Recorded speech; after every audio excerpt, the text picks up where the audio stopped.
আসসালামু আলাইকুম, আমি জিল্লুর রহমান কাশবন থেকে। দেশ এবং প্রবাস থেকে যারা এই মুহূর্তে দেখছেন সকলকে আন্তরিক শুভেচ্ছা ও অভিনন্দন। আশা করি সবাই ভালো আছেন এবং সুস্থ আছেন।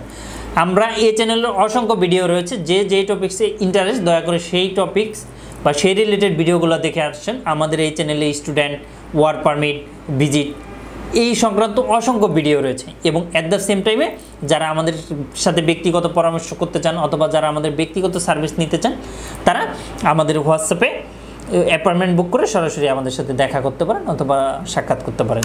তো যাই হোক না কেন, গত পর্বে আমি একটি ভিডিও দিয়েছিলাম কানাডার ভিসা নিয়ে অথবা কানাডার ভিসা নিয়ে। অনেকে আমাদের কাছ থেকে জানতে চেয়েছেন যে কানাডার ভিসা কেন হচ্ছে না বা কখন হবে, কে আসবে বিষয়।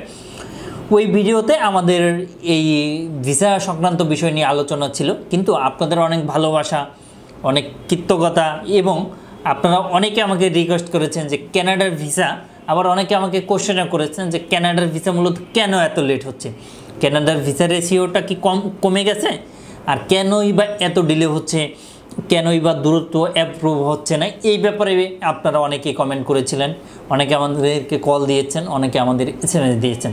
তো এই বিষয়টা নিয়ে মূলত আজকের আলোচনা। তো যাই হোক, কথা না বাড়িয়ে চলে যাই মূল আলোচনায়, যে আজকের মূলত আলোচনাটা কি। আপনি কি দেশ এবং দেশের বাইরে প্রোডাক্টস পাঠাতে চাচ্ছেন? আত্মীয় স্বজন, বন্ধু বান্ধব বিদেশে রয়েছেন, তাদের কাছে আপনি উপহার, গিফট অথবা কলেজ, ইউনিভার্সিটির জন্য ডকুমেন্ট পাঠাতে চান, কোনো বাহান্ন কোনো কুরিয়ার সার্ভিস খুঁজে পাচ্ছেন না? অবশ্যই আমাদের সাথে যোগাযোগ করুন। আমরা 3 থেকে 5 দিনের মধ্যে আপনার প্রোডাক্টটা পাঠিয়ে দিব।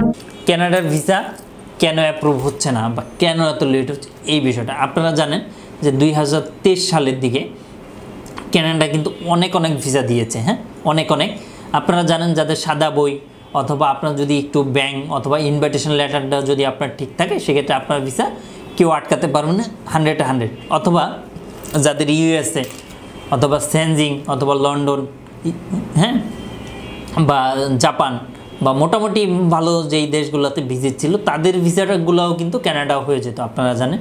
তো কানাডা ভিসা অ্যাপ্রুভে এখন দিচ্ছে কি দিচ্ছে না বা কত সময় লেট হচ্ছে, এটা কেন?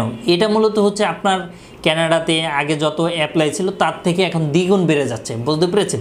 তো সেজন্য মূলত ভিসা অ্যাপ্রুভটা লেট হচ্ছে, অনেক লেট হচ্ছে তুলনামূলকভাবে বলা যায়।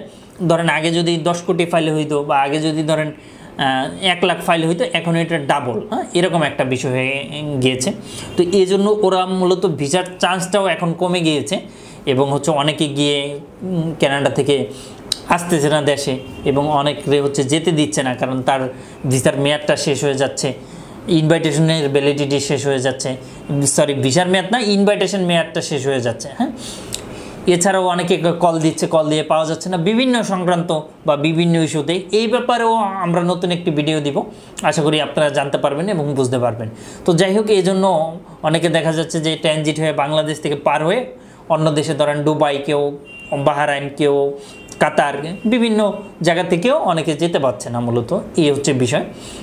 তো এখন ভিসা রেশিওটা বা ভিসা অ্যাপ্লিকেশনটা অনেক বেড়ে যাচ্ছে, যার ফলে ওদের একটু লেট হচ্ছে, একটু না অনেক লেট হচ্ছে, মোটামুটি 3 মাস 4 মাস লেগে যাচ্ছে, আবার কোনোটা ইনস্ট্যান্টও পেয়ে যাচ্ছে। হ্যাঁ, এটা হচ্ছে আপনার অনলাইন ভিত্তিক, অনলাইনে দেখে, তো এই জন্য অনেক সময় লেট হয়, আবার অনেক সময় দূরত্ব এটা দেখে ফেলে। তো যাই হোক, ডাবল মানে অনেক অ্যাপ্লাই হওয়ার কারণে মূলত এই ভিসাটা এখন অ্যাপ্রুভ লেট হচ্ছে।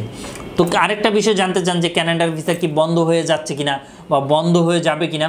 আসলে দেখেন, ভিজিট ভিসা পৃথিবীর সব দেশেই ওপেন আছে এবং ওপেন থাকবে, এটাই স্বাভাবিক। কারণ ভিজিট ভিসাটা মূলত এরকম একটি ভিসা, কানাডার বা আমেরিকায়, এটা যুগ ধরেই আপনার ওপেন থাকবে, কারণ আপনার ওয়ার্ক পারমিট, স্টুডেন্ট, অন্যান্য ভিসা বন্ধ হয়ে যেতে পারে, বাট ভিজিট ভিসা কখনোই বন্ধ হবে না। কানাডার ভিসাটা আপনার কখনোই বন্ধ হবে না, কিন্তু ভিসা রেশিওটা আপনার তুলনামূলকভাবে কমে যেতে পারে, এটা ঠিক আছে, বাট কানাডার ভিজিট ভিসা কখনোই বন্ধ হবে না। তো যারা অ্যাপ্লাই করেননি, ভবিষ্যতে ভাবতেছেন করবেন, অবশ্যই আপনারা করতে পারেন, কোনো ধরনের কোনো সমস্যা নেই। কিন্তু অবশ্যই আপনারা কয়েকটা দেশ ঘুরে এরপর আপনারা অ্যাপ্লাই করবেন এবং সেক্ষেত্রে ভিসা পাওয়ার চান্সটা বেড়ে যাবে। তো আজ এই পর্যন্তই, আশা করি আপনাদের বিন্দুমাত্র হলেও উপকারে আসবে এবং আমার মাধ্যমে আপনারা উপকৃত হবেন ইনশাআল্লাহ। আজ এই পর্যন্তই, ভালো থাকবেন সবাই এবং সুস্থ থাকবেন। এবং আপনাদের কে কোন টপিক্সে ইন্টারেস্ট, দয়া করে আপনি আমাদেরকে ভিডিওর নিচে কমেন্ট করে জানিয়ে দেন, আমরা সেই টপিক নিয়ে ভিডিও বানানোর চেষ্টা করব। ধন্যবাদ।